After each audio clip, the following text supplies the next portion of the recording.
Le Sénégal a confirmé un cas de Mpox à Dakar, marquant une nouvelle alerte en Afrique de l'Ouest. Le ministère de la Santé du Sénégal a annoncé samedi 23 août la confirmation d'un cas de Mpox, variole du singe, dans la capitale Dakar. Le patient ressortissant étranger entré dans le pays le 19 août a été admis à l'hôpital Fann le 21 août avant que les analyses ne confirment l'infection le lendemain.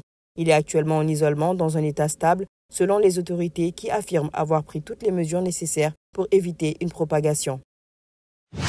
L'AES, la Confédération des États du Sahel, a réagi avec vigueur à la mort en détention d'Alain Christian Traoré, alias Alino Fasso, survenu en Côte d'Ivoire, en exigeant une enquête transparente et diligente pour établir les responsabilités. Dans un communiqué signé par le ministre malien de la Justice, Mamoudou Kassogué, au nom du collège ministériel, les responsables de l'AES dénoncent, selon leurs propos, l'arrestation illégale, la séquestration dans une caserne et la mort suspecte de l'activiste burkinabé.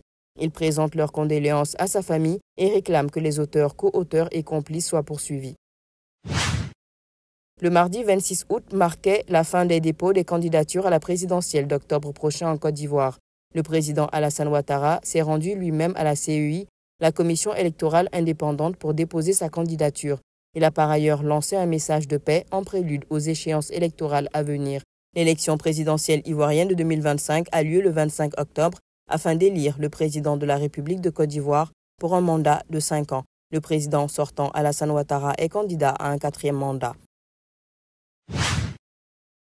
Le Premier ministre de Guinée-Bissau, Brahima Camara, a été évacué sanitairement vers Dakar cette semaine à bord d'un vol militaire spécial après avoir été victime d'un malaise juste après sa prestation de serment en tant que membre du Conseil d'État.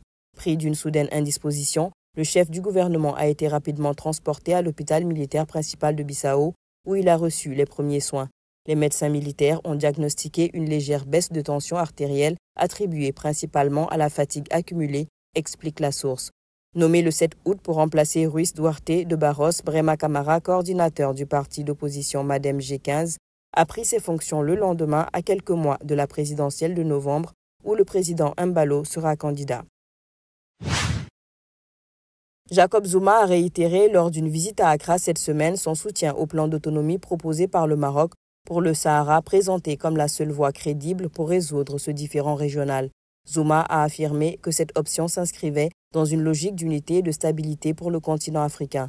Cette prise de position intervient dans un contexte de recomposition politique en Afrique du Sud, où l'ANC, au pouvoir depuis la fin de l'apartheid, reste officiellement alignée sur la cause du Polisario.